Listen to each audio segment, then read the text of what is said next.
Okay, listen, I know. This is the fourth coaster of the month that is a wooden coaster. But April 2024's coaster of the month is Silver Comet at Niagara Amusement Park. Next month, I will pick a steel coaster, I promise. In the meantime, you're stuck with this ride you've probably never heard of. And now, you will know all about it.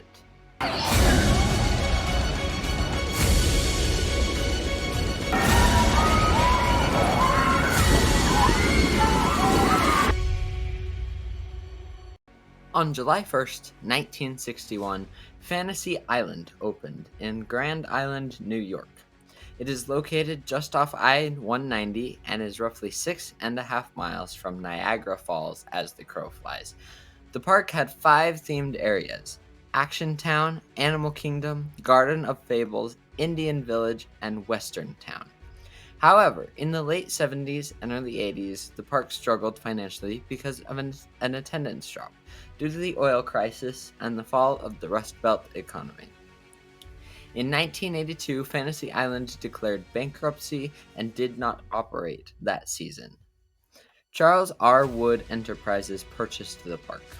Charles R. Wood owned the company. Shocker, I know.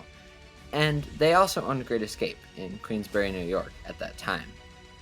Wood added another themed area called Waterworld, which was a water park. Another shocker. It seems like Wood was not very creative when it came to naming things. Fantasy Island and Great Escape were both sold to International Broadcasting Company, or IBC, in 1989. In the same year, a park just on the other side of the border, Crystal Beach Park, closed, and their signature roller coaster, the Comet, was dismantled and sold to IBC and sat in storage at Fantasy Island. In 1992, IBC went bankrupt, and Charles Wood reacquired both of his parks. He changed the name of Fantasy Island to Two Flags Over Niagara Fun Park. No joke, that was the real name. However, it was short-lived, and in 1994, Martin's Shows bought the park and named it Martin's Fantasy Island. Charles Wood kept Great Escape along with the disassembled Comet coaster and rebuilt the ride at Great Escape. In 1999, the Niagara Park hired CCI to build a coaster inspired by the Comet at Great Escape. The ride is a hybrid with wood track and steel supports. It was creatively named Silver Comet and uses the station from the Comet when it was at Crystal Beach. Silver Comet starts its 2,800 feet of track with a slight left out of the station, and then 60-ish feet of straight track. It completes the rest of the 180-degree turn to the left and engages with the lift.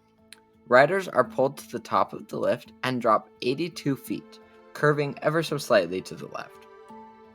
It flies through 2 back-to-back speed hills before rising up into a high left turnaround. The ride dips to the right and drops, then rises into a right-hand turnaround.